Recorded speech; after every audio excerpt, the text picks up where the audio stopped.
Hello दोस्तों, तो कैसे हैं आप सभी। तो फिर से एक बार आपका स्वागत है मेरे चैनल में।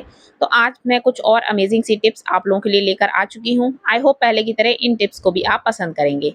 तो वीडियो स्टार्ट करने से पहले अगर आप मेरे चैनल पर नए हैं तो वीडियो को एक लाइक और चैनल को सब्सक्राइब करना बिल्कुल ना भूलें। तो चलिए फ्रेंड्स, आज का वीडियो स्टार्ट करते हैं। तो आज की हमारी पहली टिप है दूध के साथ। तो फ्रेंड्स, कई बार ये होता है कि हम किसी काम में व्यस्त होते हैं और दूध आता है और हम दूध को तुरंत ही गर्म नहीं कर पाते हैं और इसी तरीके से दूध को हम रख देते हैं। और गर्मी का मौसम चल रहा है आजकल, तो दूध भी बहुत जल्दी खराब हो जाता है। तो अब अगर आपको ऐसा लग रहा है कि आप दूध रख देंगे और दूध खराब हो जाएगा, तो आप एक लौंग ले लीजिए और इस लौंग को आप कच्चे दूध में डाल दीजिए। कच्चे दूध में अगर आप लौंग डालकर रखते हैं तो दूध खराब नहीं होता है। और इस तरीके से आप दूध कितनी भी देर के लिए रखा रहने दीजिए। जब आप अपने काम से फ्री हो जाएं उसके बाद आप दूध को गर्म कर लीजिए। तो अभी तो ये मेरा दूध कच्चा है, पर अभी मुझे इसको गर्म करना है, इसलिए अभी मैं इसमें लौंग नहीं डालूंगी। मैं सिर्फ ये आपको बता रही थी कि आप कच्चे दूध में लौंग डालकर रख सकते हैं, जिससे आपका दूध काफी देर तक सही रहेगा और जब भी आप इसको गर्म करेंगे ये दूध फटेगा नहीं। तो फ्रेंड्स, आई होप आपको ये ट्रिक पसंद आई हो। तो चलिए देखते हैं हमारी अगली ट्रिक क्या है। तो अगली ट्रिक है हमारी मैच बॉक्स को लेकर। माचिस, पहले तो घरों में केवल माचिस का ही इस्तेमाल होता था, पर अब जब से लाइटर आ गया है किचन में माचिस नजर ही नहीं आती है। पर फिर भी हम लोग पूजा पाठ के लिए माचिस का इस्तेमाल करते हैं और हर किसी के मंदिर में एक माचिस जरूर रखी रहती है। तो जब भी हम पूजा करते हैं और माचिस की तीली को हम जलाते हैं, तो जलाने के बाद हम इसको यहाँ वहाँ इधर उधर फेंक देते हैं और या फिर जलाने के बाद इसको मंदिर में ही कहीं पर रख देते हैं। आपको एक बात पता होनी चाहिए कि कभी भी जली हुई माचिस को हमें मंदिर में नहीं रखना चाहिए। और जहाँ पर भी आपका मंदिर है, आपके भगवान बैठे हैं, वहां पर जली हुई माचिस की तीली, जली हुई बत्ती और सूखे फूल, ये सारी चीजें नहीं होनी चाहिए। तो अब मैं आपको जो ट्रिक बताऊंगी ना, वो बहुत ही ज्यादा यूजफुल है, जिसे मैं सालों से इस्तेमाल कर रही हूँ। तो बस ऐसे ही मेरे दिमाग में आया क्यों ना इसको मैं आप लोगों के साथ भी शेयर करूँ। तो जब भी आप कभी माचिस की तीली को इस तरीके से जलाएं, आपको इसको इधर उधर फेंकने की बिल्कुल जरूरत नहीं है। आपको क्या करना है, आपको लेना है एक और खाली माचिस की डिब्बी। और अब आप देखिए कि इसका इस्तेमाल हम किस तरीके से करेंगे। पहले तो ये देखिए, ये हमारी है एक भरी हुई माचिस और एक हमने ली है खाली माचिस। और इन दोनों जो माचिस हैं इनको हम ज्वाइंट कर देंगे। इस तरीके से हम इसको चिपका देंगे और एक तरफ ये देखिए, ये जो सीधा वाला हिस्सा है और एक तरफ रखेंगे उल्टा वाला हिस्सा। दोनों को अगर आप एक ही तरफ जैसे अगर चिपका देंगे ना, तो जब भी आप माचिस का इस्तेमाल करेंगे आप थोड़ा कंफ्यूज हो जाएंगे कि भरी माचिस कौन सी है और खाली माचिस कौन सी है। तो इसलिए दोनों माचिस को इस तरीके से हम चिपकाएंगे कि एक तरफ सीधा पोर्शन दिखे और दूसरी तरफ उल्टा। तो इस तरीके से हम इसको सेलो टेप की मदद से आपस में जोड़ देंगे। तो इसके बीच में मैंने टेप लगा दिया है और इस तरीके से हमने इसको ज्वाइंट कर दिया है। तब एक तरफ से आप माचिस निकालेंगे और हम इसको जलाकर दूसरी तरफ वाली जो खाली डिब्बी है उसमें रख देंगे। तो इस तरीके से अगर आप रखेंगे तो आपके मंदिर में कहीं पर भी माचिस यहाँ वहाँ फैली नहीं रहेगी और खाली डिब्बी का भी इस्तेमाल हो जाएगा। और जब डिब्बी भर जाए तो उसको डस्टबिन में खाली कर दीजिए और अगर आपकी माचिस खराब हो जाए तो फिर से उसमें कोई दूसरी और माचिस को आप जोड़ लीजिए। तो फ्रेंड्स, ये ट्रिक आप लोगों को कैसी लगी मुझे कमेंट करके जरूर बताइएगा। चलिए देखते हैं अपनी नेक्स्ट ट्रिक। तो हमारी अगली ट्रिक बहुत ही ज़्यादा छोटी सी है।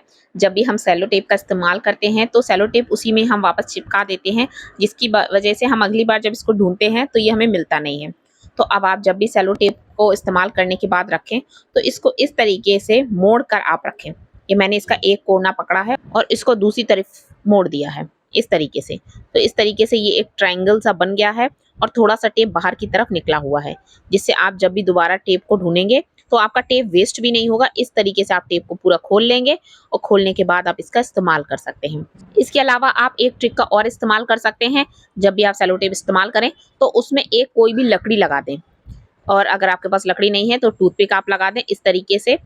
तो थोड़ा सा टेप बाहर निकाल कर रखें और उसमें इस तरीके से इस टूथपिक को आप लगा दें।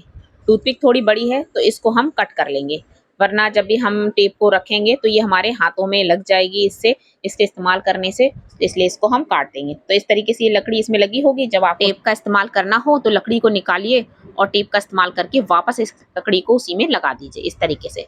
तो अब आपको टेप को ढूंढना नहीं पड़ेगा। तो छोटी सी ट्रिक है पर बड़ी काम की है, जो कि हमारे रोज ही इस्तेमाल में आती है।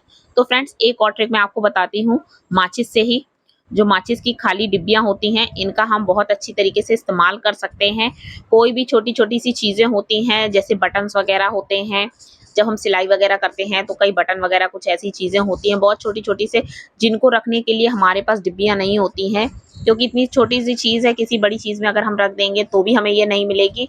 और ये जो नीडल्स होती हैं, सुई, ये भी बहुत जल्दी खो जाती हैं, तो हम इनको भी इस तरीके से इसमें रख सकते हैं। और इस तरीके से आप इस माचिस को अपने जो भी सिलाई का जो आपका बॉक्स है या आपकी मशीन वगैरह, उसमें आप इसको रख सकते हैं। तो इस तरीके से छोटी-छोटी चीज़ें हैं जिनका हम इस्तेमाल अपने घर में कर सकते हैं। इसमें ना ही कोई हमारा पैसा खर्च हो रहा है, बस वेस्ट पड़ी चीज़ों से ही हम अपने घर को ऑर्गेनाइज़ कर रहे हैं। तो छोटी-छोटी चीज़ों से इस तरीके से आप अपने घर को ऑर्गेनाइज़ भी कर सकते हैं। तो फ्रेंड्स, ये ट्रिक अगर आपको पसंद आई हो तो मुझे कमेंट ज़रूर कीजिएगा। चलिए देखते हैं हमारी अगली ट्रिक क्या है। तो ये हम लोगों के लिए बहुत ही ज़्यादा आम बात है कि जब भी हम कुकर में कोई भी चीज़ बनाते हैं, स्पेशली जब हम दाल वगैरह बनाते हैं, तो दाल कुकर से बाहर आ जाती है।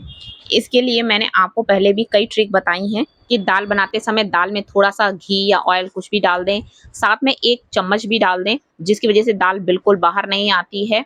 और अब मैं आपको एक और तरीका बता रही हूँ कि अगर ये सब करने के बाद भी आपके सीटी में से दाल बाहर आती है, तो आप एक फॉइल पेपर लीजिए और उसको इस तरीके से कुकर पर लगा दीजिए। जो सीटी वाला एरिया है उसमें थोड़ा-सा छेद कर लेना है और इसे हमें कुकर के ढक्कन पर लगा देना है और उसके बाद सीटी लगा दें और फिर इसको हम कुकर में ढक्कन को लगा देंगे।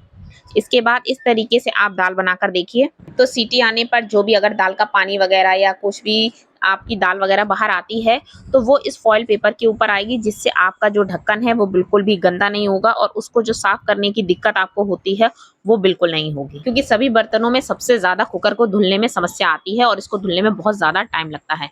तो देखिए कुकर में कई 2-3 सीटी आ चुकी हैं और दाल भी बनकर रेडी है। अभी मैं आपको कुकर खोलकर भी दिखाऊँगी। तो ये देखिए अभी फॉइल पेपर के ऊपर जितना भी उसका पानी वगैरह है जो, वो फॉइल पेपर के ऊपर आया है। कुकर ठंडा होने के बाद मैं आपको कुकर खोलकर भी दिखाती हूँ। तो सबसे पहले तो मैं आपको ऊपर से ही दिखाती हूँ ये फॉइल पेपर हटाकर कि ये देखिए कुकर को जो ढक्कन है ऊपर से, वो बिल्कुल भी ऊपर से बिल्कुल भी गंदा नहीं है, क्योंकि हमने फॉइल पेपर लगाया था। तो जो भी पानी वगैरह थोड़ा बहुत जो छींटे वगैरह आए हैं, वो सारे इसके ऊपर आए हैं। और ऐसा नहीं है ये फॉइल पेपर आपका बर्बाद हो जाएगा। आप इसको फिर से साफ करके रख लीजिए और जब भी दोबारा इसका इस्तेमाल आप कर सकते हैं। और अभी मैं आपको ढक्कन खोलकर भी दिखाती हूँ कुकर का, कि अंदर से भी कुकर का जो ढक्कन है वो साफ ही होगा। तो ये देखिए दोस्तों, ढक्कन बिल्कुल ही साफ है, बिल्कुल भी पीला नहीं पड़ा है, क्योंकि तेल और चम्मच डालने की वजह से जो दाल है वो बिल्कुल भी ऊपर नहीं आती है। तो अब हम इसकी सीटी हटाकर इस फॉइल पेपर को हटा लेंगे और इसको हम दोबारा से इस्तेमाल में ला सकते हैं। तो दोस्तों, आज की कौन सी ट्रिक आपको सबसे बेस्ट लगी मुझे कमेंट करके ज़रूर बताइएगा। और इसी के साथ आज के वीडियो का भी एंड करती हूँ और जल्द ही मिलती हूँ एक और नए वीडियो में।